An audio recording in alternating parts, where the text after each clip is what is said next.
সত্য সাবেক যুগ্ম আহ্বায়ক জনাব মোহাম্মদ আলমগীর হোসেন, এলাকার আমার ছোট্ট মুরব্বী সমবয়সী ছোট ভাইরা, আসসালামু আলাইকুম। আমরা অনেক এই 5ই আগস্টের পরে 3-4 বার অলরেডি বসছি আমাদের এই মহল্লাতেই। তবে আজকে আমরা অনেক বড় আকারে দেখছি, অনেক নতুন মুখ, অনেকের সাথে পরিচয় হয়নি। তবে আমি যেটা বলি যে আমরা সেদিন আক্তারবের বাসায় অনেকে যারা ছিল, অনেকের কথা হয়েছে যে আমাদের যে বিগত 17 বছরের যে নেতিবাচক নেগেটিভ সাইড যেটা দেখি, স্টেডিয়াম পাড়ায় ওই শান্তি শৃঙ্খলার নামে একটা চাঁদাবাজি, বসা, এর ডেকে নিয়ে আসা, সালিশ করা, ও করা। আমরা এই যে এখানে আসছি কারা, আমরা কিন্তু বিএনপির কারণে আসছি, দায়বদ্ধতা আছে আপনাদের কাছে, তোমাদের কাছে আমাদের চাইতে হবে ভোটের জন্য। তো কি কারণ? বিএনপির পক্ষে ভোটের জন্য। ওই জন্য আমরা তো ওই ক্লাব নিয়ে আমার দরকার নেই। এখানে যুব দল আছে, ছাত্র দল আছে, যারা ছাত্র তারা ছাত্র দল করবে, যারা যুব দল যুব দল করবে, যারা শ্রমিক শ্রমিক দল করবে, যারা শেষে একদম সে তারা স্বেচ্ছাসেবক দল করবে, যারা মুরব্বী তারা বিএনপি করবে। আমার কথা হচ্ছে যে আমরা একটি পরিবার হয়ে থাকতে চাই, আমরা একটা পরিবার হয়ে থাকতে চাই। আজকে এদেরকে সামনের দিকে আগাতে পারি। আর সর্বোপরি যেটা প্রয়োজন, সেটা হচ্ছে যে ছাত্র সে লেখাপড়া করবে, যে ছাত্র সে লেখাপড়া করবে, পরিবারের বাবার সাথে ভালো ব্যবহার করবে, দায়িত্ব পালন করবে এবং সময় পেলে পলিটিক্সটা করবে, রাজনীতি করবে। আসসালামু আলাইকুম।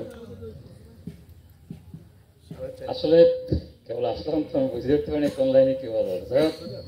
আমরা সবাই এক জায়গা হয়েছি, আমাদের ভিতরে অনেক ঐক্য সবই আছে।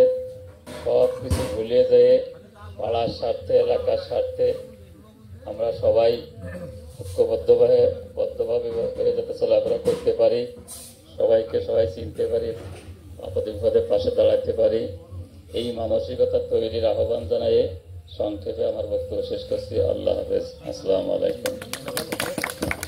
অনেক অনেক সব শ্রেণীর মানুষ, আসসালামু আলাইকুম।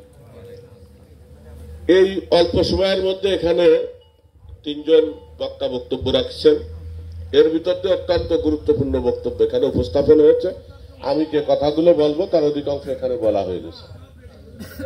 তা বক্তব্যের শুরুতে আজকের যে রাষ্ট্রের পরিবর্তিত পরিস্থিতি, বিগত জুলাই এবং আগস্টের আন্দোলনে যারা শহীদ হয়েছেন, যাদের আত্মত্যাগের মাধ্যমে আজকে আমরা এই খোলামেলা জায়গায় উপস্থিত হতে পেরে এবং আনন্দ উৎসব করতে পারছি, যারা আত্মত্যাগ করেছে তাদের আত্মার মাগফিরাত কামনা করছি।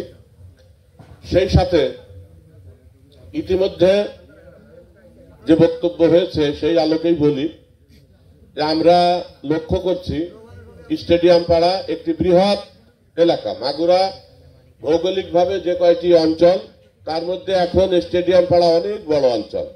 পারদন্দুয়ালি একটি বৃহৎ বড় অঞ্চল, নিজদানদুয়ালি একটি বৃহৎ বড় অঞ্চল।